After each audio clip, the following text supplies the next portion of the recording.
Chief Minister Arvind Kejriwal has announced that the Delhi government will launch Delhi Bazaar, a web portal for businessmen, industrialists and professionals through which they can sell their products across the world.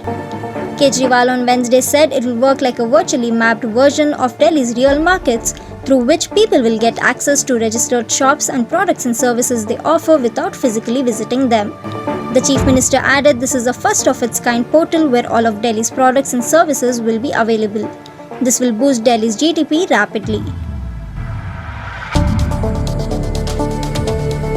In a video press briefing, Kejriwal said it is a slightly complicated system and will need good amount of work. We have started the work. We are planning to launch it in August 2022.